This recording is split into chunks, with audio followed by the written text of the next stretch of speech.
నా పేరు నెలకుర్తి సుమలత. మాది మహబూబాద్ కళాశాల వైద్య కళాశాలకు హాస్టల్కి మా ఇల్లు రెంట్కి ఇవ్వబడినది. వాళ్ళు గత 7 నెలలుగా రెంట్ చెల్లించట్లేదు. మేము చెల్లించమని అడిగితే మమ్మల్ని లంచం అడిగి 1,00,000 రూపాయలు మాకు లంచం ఇస్తే మేము అద్దె బిల్లులు చెల్లిస్తామని ప్రిన్సిపల్ చెప్తున్నాడు, డిమాండ్ చేస్తున్నాడు. 3 నెలల కానుంచి అద్దె డబ్బుల కోసం తిరుగుతున్నా మమ్మల్ని పట్టించుకోవట్లేదు.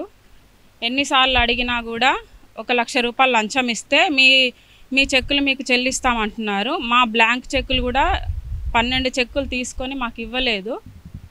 మా జూనియర్స్ మా దాంట్లో సీనియర్స్ ఉన్నారు, వైద్య కళాశాల పిల్లలు సీనియర్స్ మా దాంట్లో ఉన్నారు. ఫస్ట్ బ్యాచ్ మా హాస్టల్లో మా ఇంట్లో ఉన్నారు.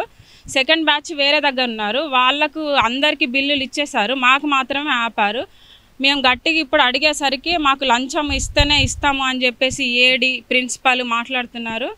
మాకు వెంటనే అద్దె చెల్లించాలి, డ్యామేజ్లు చెల్లించాలి, ఇవన్నీ చెల్లిస్తామని ముందు చెప్తేనే మేము అద్దెకి ఇచ్చినాము. ఇప్పుడు అడగబోతే మేము చెల్లించము, మాకు 1,00,000 రూపాయలు లంచం ఇస్తేనే చెల్లిస్తామని మాట్లాడుతున్నారు. ఎన్నిసార్లు 3 మంత్స్గా తిరిగినా కూడా మాకు రెస్పాన్స్ అవ్వట్లేరు. ఎన్నిసార్లు అడిగినా కూడా అదే మాట చెప్తున్నారు, మాకు లంచం ఇస్తేనే మీకు బిల్లులు వస్తాయి, లేకపోతే రావని చెప్తున్నారు. మేము అందుకే ధర్నాకు దిగినాము. మా డబ్బులు మేము న్యాయంగా అడుగుతున్నాము, వాళ్ళేం మాకు ఇస్తలేరు. మా ఇంటి రెంటే మేము అడుగుతున్నాము, ఎందుకంటే మాకు ప్రతి నెల ఈఎంఐ కట్ అవుతుంది 80,000. వాళ్ళు 69,000 మాకు ప్రతి నెల ఇవ్వలేదు. మేము ఇంట్లో నుంచి కడుతున్నాము, మాకు చాలా ఇబ్బంది అవుతుంది. తక్షణమే మాకు చెల్లించిన ఎడల ఈ నిరాహార దీక్ష విరమిస్తాము. ఒకవేళ చెల్లించని ఎడల ఇట్లనే చెల్లించేదాకా ఇట్లనే ఉంటాము. వైద్యశాల స్టూడెంట్స్ మా ఇంట్లో పత్తిపాకలో ఇంట్లో కిరాయికి ఉంటుండ్రు. ఆ కిరాయి డబ్బులు అడుగుతుంటే లంచాలు అడుగుతున్నారు. 3 నెలల కంచె కాలేజీ చుట్టూ తిరుగుతున్నాము. ప్రిన్సిపాల్కు బాధ్యత లేకుండా, ఏడీకి బాధ్యత లేకుండా, సూపరింటెండెంట్కు బాధ్యత లేకుండా వివరిస్తున్నారు. ఓరి మీద చెప్తే ఓరు చెప్పుకుంటున్నారు. ఏడీ ఇస్తారంటే ప్రిన్సిపాల్ ఇస్తలేరంటారు, ప్రిన్సిపాల్ అడుగుతున్నారు, ఏడీ ఒప్పుకుంటలేరు అంటున్నారు.